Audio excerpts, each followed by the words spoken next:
On today's Olympic Hockey Daily, presented by Locked On NHL, we tell you just how Finland and ROC got to the gold medal game for the men's tournament and evaluate the good and the maybe needs some work from the broadcast and presentation side of the hockey tournament in Beijing.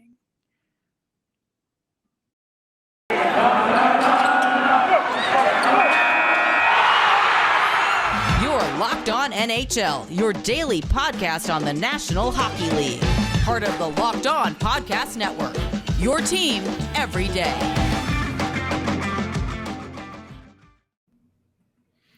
Welcome to this Olympic hockey edition of Locked On NHL. I'm Rachel Donner from Locked On Flyers. I'm on Twitter at @rmiriam. I'm here as always with Ann Kimmel of Locked On Predators. And where can people find you? You can find me on Twitter at AnnK_Mama on Ice. How we doing? And we're getting to the end, right? I know it seems like we've been hockeying for a while, but all of a sudden it's wrapping up. We've got men's medal games coming up. We do. I know. It feels like yesterday that we just started these episodes, and here we are with medals about to be awarded for the men's tournament.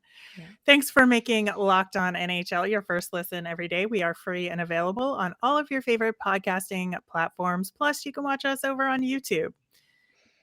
Before we get to those men's medal games, a little bit of news to talk about on the future international hockey tournament side. Some rescheduling from events that were supposed to take place in December and January. I think the most important of which is the women's U18 tournament. And that had gotten canceled, and there was a big to-do about that because they had kept the men's U20 World Junior tournament going and canceled the women's U18 plus some lower level men's tournaments as well. And, it seemed like it wasn't really fair, but the World Junior tournament wound up being canceled a little ways into it because of COVID anyway. Right. So all of it is now rescheduled.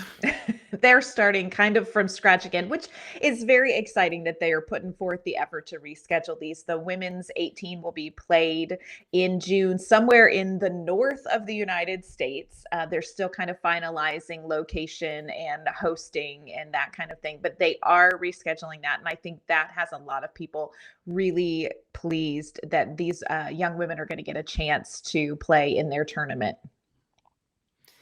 Yes. And then, of course, the World Junior tournament, which was supposed to have taken place in Edmonton and Red Deer in Alberta, Canada.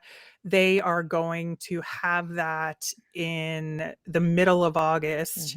And hopefully they'll be able to finish that. Now, I think the most interesting part of these rescheduled tournaments is that the eligibility will remain the same as if it were the dates they were originally supposed to take place. So nobody's going to age out of it.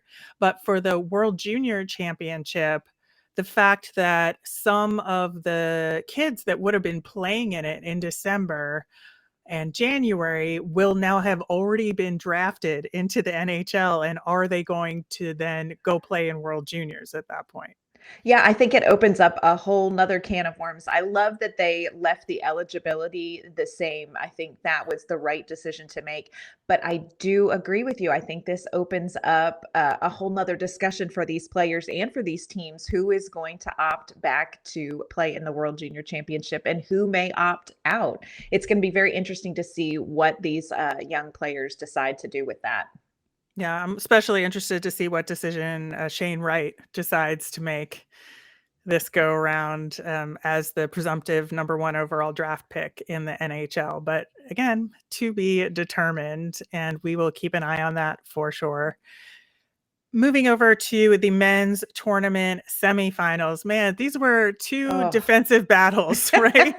They really were. You were thinking, okay, is this going to be, a very exciting, high-powered offensive game? No, they weren't, but they were very exciting, high-powered defensive games on both sides. Really fantastic semifinal games. The Finland-Slovakia game, Finland ended up winning with just a 1-0 score, but this was a great game. Very evenly matched teams. Shots on goal were 27-28. So many statistics were very even on these. Finland did a great job staying out of the penalty box because their penalty kill was definitely not one of their strong suits throughout this tournament. Slovakia had some great chances to tie this game up. Slevkovsky had a great game, but just could not find the back of the net to get this game even, to take it into overtime. Harry Satari was the top goaltender in the tournament, a Yeah. 96.5 save percentage, which I think is fantastic. Rebar also had a really great tournament as well. He had a 95.76 save percentage. So two great goalies. You definitely saw their performance sort of dominate the way this game panned out. But in the end, Finland with the win, 1-0 over a very good Slovakia team. Yeah, I think, obviously a lot of people underestimated Slovakia, especially in that matchup against Team USA that got Yes. them into the semifinals. And it was, I think going up against Finland, would have thought that maybe Finland would have dominated this game a little bit more given what we knew, but you can't underestimate Slovakia, and they just put up such a good fight. Shots were pretty even in that Yes. game, 27 to 28. The goaltending was on point, and man, it was just it was kind of edge of your seat hockey, It given was. that, it was such a defensive battle. I think both of these teams struggled a little bit to get quality shots off, but that was Mhm. just a testament to how well, like, the stick work was, I think, defensively. Yeah, this was very much kind of old school hockey where you didn't have a high score, but it was such a fantastic game. Don't let a 1-0 score make you think that this was a boring, Mhm. 60 minutes. It was definitely fantastic. And again, great to see the performances by both netminders just throughout the tournament, but especially in this game. They were not going to back down and give up much at all. Not at all.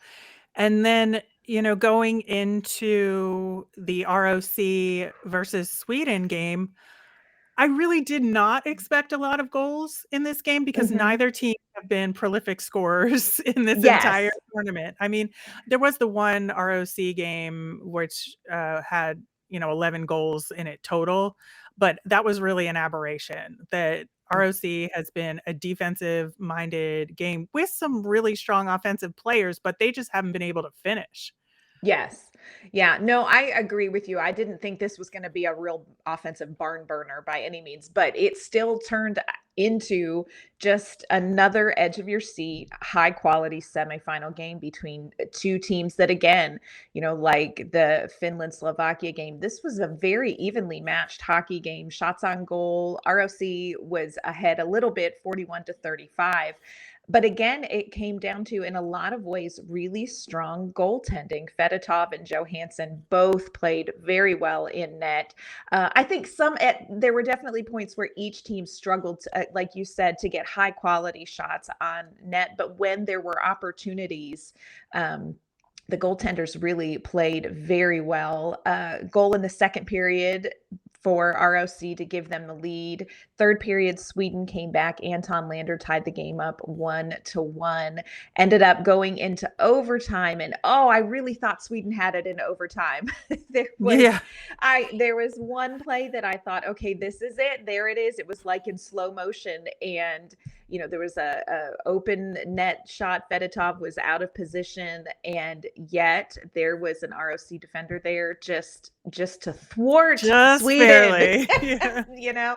So it was exciting the whole way through. Ended up going to a nail biting shootout, which saw some great shots, but in the end, ROC got the shootout win, and they're headed to the gold medal match. Yeah, I want to talk about Anton Slepyshev a little bit Yes. because he was the player who got the goal during regulation for ROC, but he was all over the place in this game in a good way, and Yes. he led ROC with 5 shots on goal in the game, and it just felt like he was taking this game on his shoulders for this team and, just trying everything but the kitchen sink, and neither neither team could get it going. I did think Sweden dominated the early goings in that Mhm. game and was doing everything right except finishing, which again, for these 2 teams, totally checks out. Yes. So That's legit. And I thought Lucas Volmark had a really great game as well. He had a beautiful shot on the uh, shootout. I mean, one of those ones where you hear angels singing in Swedish, I'm sure. It was mhm, just gorgeous. So there was some mhm. great hockey in this game. But again, in the end, ROC comes away with the shootout win. All right, so now we have our matchups set for the medal games in this men's tournament. We have the bronze medal game, Sweden versus Slovakia. We did not get our Finland versus Sweden gold medal game, which is a No. little disappointing just for the Yes. rivalry, but you know, this We'll is the take what we can way. Yeah, get. exactly. So Sweden versus Slovakia for the bronze medal game, which for East Coast of North America is Saturday morning.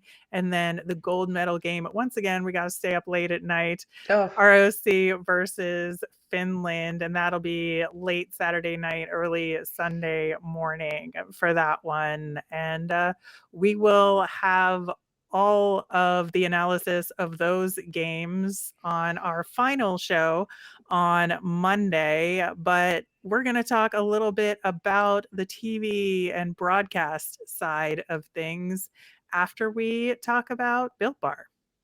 so this is the time of year that we all might want to start giving up on those New Year's resolutions, but I am sticking to my resolution to make healthy food choices thanks to Built Bar.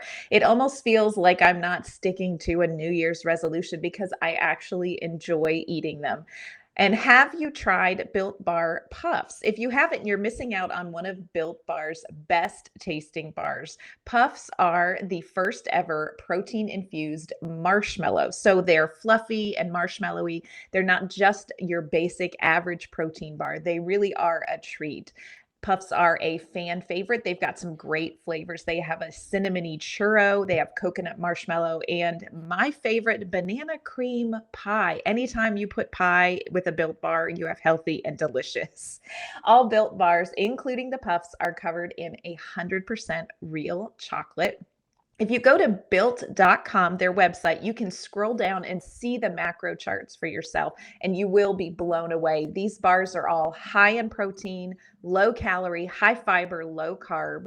Most of the Built bars contain only 130 calories, 4 grams of sugar, 4 net carbs, and they are packed with 17 grams of protein.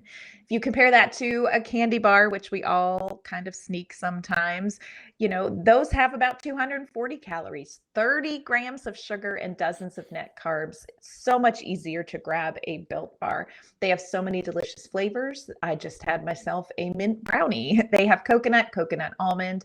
New for this month, white chocolate, cookies, and cream. New flavors coming out all the time at Built Bar. They are all about the taste. You will not regret trying these. So go to built.com. Use our promo code LOCKED15 and you can get 15% off your order. That's promo code LOCKED15 for 15% off at built.com. Once again, thanks for making Locked On NHL your first listen every day. We are free and available on all of your favorite podcasting platforms.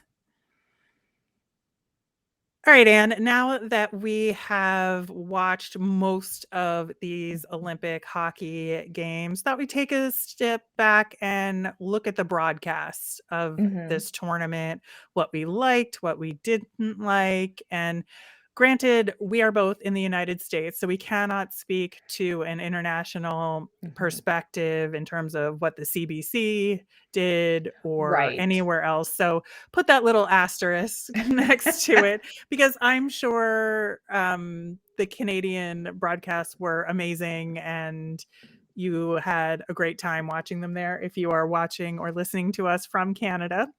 But we can only speak to our NBC experience, which I would say, as per usual, was a little bit of a mixed bag. And Yes. what was the method by which you watched most of these games? So I watched most of the games that were televised. I watched some on the USA Network. And then, of course, there were some games that just were not televised. And so I would pull them up on the Peacock app and watch those there. So that's kind of how I accessed these games. I did like that. I felt like there was a way to see every game. And you know, a lot of these games, when you don't have Team USA or Team Canada playing, they might not get the airtime. So it was nice to be able to pull up, you know, a Slovakia game and watch some great hockey there through the Peacock app. So that's kind of how I accessed it. How did you watch these games? I watched most of them actually through the NBC Sports app.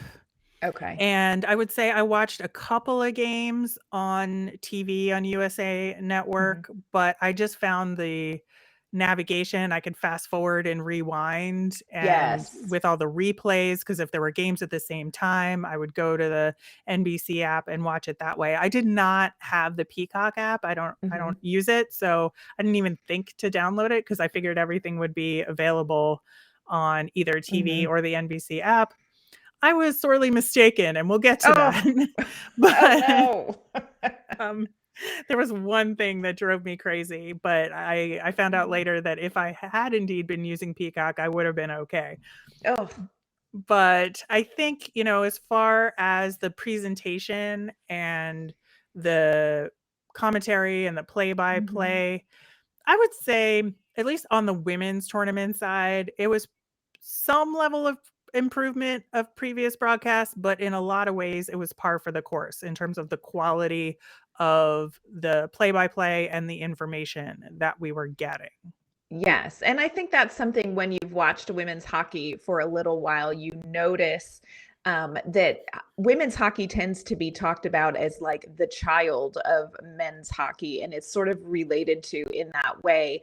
And while it helps for context to understand like some of the rule differences between what we consider hockey, traditional men's hockey, and some of the rules in women's hockey, the way you speak about it matters. And I think to talk about it more as the cousin instead of the child, not everything sort of goes back to the parent of men's hockey. And so that's something that I know for a lot of women's hockey fans has been something that sort of chafes when people broadcast, is that the point of entry and the point of knowledge for a lot of viewers is not men's hockey. It's not the NHL.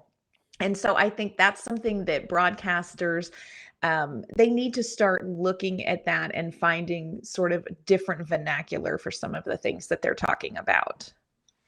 Yeah, and I think they tend to fall back on these repeated stories and repeated ties to men's hockey for the women's tournament, like who they happen to be related to, with like Yes. Jesse Comfer and JT Comfer, or, you know, Alex Carpenter, and like, you know, there's almost drinking games that go on. Not Yes. almost, there are. There you know, are. if you hear Bobby Carpenter, you take a drink, right? Right. And so it's, you know, you hear Amanda Kessel being mentioned, and there's a graphic on screen with Phil Kessel and even Blake Kessel, who is like not even a prominent hockey player. I mean, God bless you, Blake Kessel, We and love whatever you. You're you do, lovely. whatever you do in life. But you know, it's very frustrating when you have one of the top women's hockey players in the world in Amanda Kessel, who has an amazing litany of accomplishments that you can mention. Right. And the first thing you mention is Phil. And Right. so I think that's the problem. And that, to your point, those of us who have been watching women's hockey for quite some time have heard these stories and these connective tissues that they're trying to build because they're trying to relate the women's game to the men's game. We've heard them 1,000 times and we're over it. Let's hear Yes. about their college days. Let's talk about their records. Let's talk about how some of these players on same teams for international tournaments play on different teams together for college hockey or in the Yes. Swedish league. Let's talk about those dynamics. Let's talk about stats from those leagues that they bring to international hockey, and let's talk about where they've stood out in their past playing career. There's so many avenues to go with this that they seem to just miss out on. Yes. And I understand that they're trying to sort of entice a newer audience, and maybe they feel like, we're going to bring in some NHL fans by relating to some current brother NHLers. But I agree with you. I think these women's careers and this women's hockey tournament, for sure, it stands on its own. And I think that there are ways to make entry points to women's hockey that don't just assume that everyone is coming from men's hockey or that everybody wants to go to men's hockey. Not everyone who loves women's hockey is particularly invested in the NHL, and that's okay. So I think there is a way to, like you said, create and develop and share these amazing storylines that don't have to tie into men's hockey. They're there.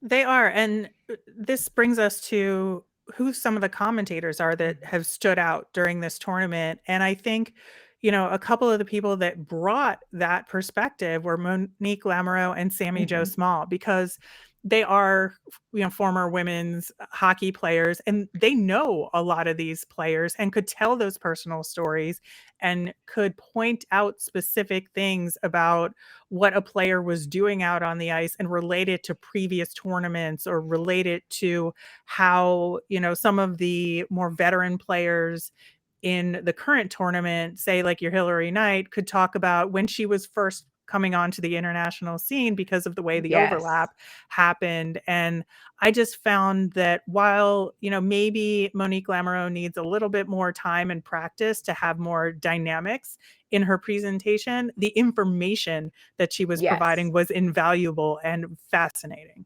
No, I would agree with that. And I think there needs to be more of those voices that can give you that unique perspective on women's hockey. I also want to give a shout out to Aaron Murphy, because he really did, I thought, a great job of understanding that some of the people in the audience, especially for the USA Canada gold medal game, some of these people are only watching this because it's USA versus Canada and are new to women's hockey. But he chose to relate a lot of this information, not in terms of how it relates to men's hockey, but just information about women's hockey and the rules of women's hockey as it relates to the sport you are watching right now. So he didn't compare and contrast things. He just explained what they were watching. And I know it seems like a small thing, but it really isn't, because you have to understand that not everybody comes to love women's hockey via the NHL and the men's game, or as a child, who, they do a lot of promotion with young girls being inspired. And I think that that's a great aspect to look into. But there are also a ton of people who come to hockey and to women's hockey, I'm relatively new to women's hockey. I'm in my 40s. I'm, just a different type of demographic. And I think he did a great job of sort of addressing a new viewer without having to kind of rely on some of the old, tired ways of bringing them into the sport. Yeah, I couldn't agree more. He was absolutely one of my favorites. And, just looking at it overall, I almost enjoyed a lot of the games that I watched on the NBC app more because it was no frills, and there was sometimes only one play-by-play person, not a two-person team. And it was just straight up, this is what we're watching, with very key information, a lot of detailed information, especially on the men's side about, a lot of these players are unfamiliar to North American audiences, especially because they play in the European leagues. And the play-by-play people had such great detail about all of them. And I just thought, some of those games were the better ones to me, instead of, the big NBC, USA uh, machine, with Production. with all the bells and whistles. And just like during the intermissions, it was just a quiet look at the ice with the arena playlist in the background. And I found that calming and refreshing. We needed that after some of these games. We needed Yeah. those minutes to sort of regroup. No, I would agree with you. Mhm. I think there is something to be said for letting this sport stand on its own, and it can. So I would agree with you. I think there was some really good production that maybe less is more. And I think the other thing I want to talk about is what I was alluding to earlier about being angry about missing something because of where I was choosing to watch the games. But right after the women's gold medal game between USA and Canada, the NBC broadcast just cut off abruptly. Like just a few minutes of Team Canada celebrating, and then it switched over to a ski event. Yes. And for me, it did the same thing on the NBC app. Now, I understand that on Peacock, apparently it kept going and you could watch it and watch the whole medal ceremony. The medal ceremony without Peacock was unavailable to Mm-mm. me until after it had already happened and they put it up in the replay section. And the most infuriating thing to me Yes. of this entire broadcast fiasco was that when they put up on the replay section in the NBC app the women's hockey medal ceremony, they did not show Finland getting their bronze medals. It started immediately with Team USA getting their silvers and Canada getting their gold. And after having watched the progression of Finland in this tournament, I wanted to see them get their medals, and I could not do that. And it was absolutely infuriating. Yes. No, I would agree with that. And I think you have to come back and remember that this isn't just people talked about, oh, it's Canada versus USA in this, especially in the women's side. This is, what it is. We all know it's a foregone conclusion. But there were some amazing teams that made amazing strides. You could see growth in their programs through their progression in this tournament. And I agree with you. Not to be able to celebrate Finland and what they were able to accomplish, getting their bronze medal. Like bronze is not nothing, people. And how So does this help grow the game if you're not going to exactly. acknowledge the accomplishment of a team that isn't USA or Canada? Yes. So you just perpetuate this same storyline that there are only two teams. And I think, we heard some of that during this tournament. We heard, people saying that, this is just USA, Canada. It's really not. And when you have access to seeing these other teams and to seeing them succeed, you find out that the women's game is growing. And I think it was a huge missed opportunity. And I would agree with you. Definitely something that needs to be addressed as they move forward, how they present all of these teams and all of these programs. Well, hopefully they learn some lessons and we get a more robust broadcast going into this U18 rescheduled tournament for the women, into World Juniors, and into next year's Worlds. And that, this broadcast of women's hockey and of international hockey continues to improve. That'll do it for today's show. We'll be back Monday with our final episode of the Olympic Hockey Daily series. I can't believe I'm saying that, but we are going to have the men's medal results and an overall tournament wrap up. Thanks so much for listening and have a great day.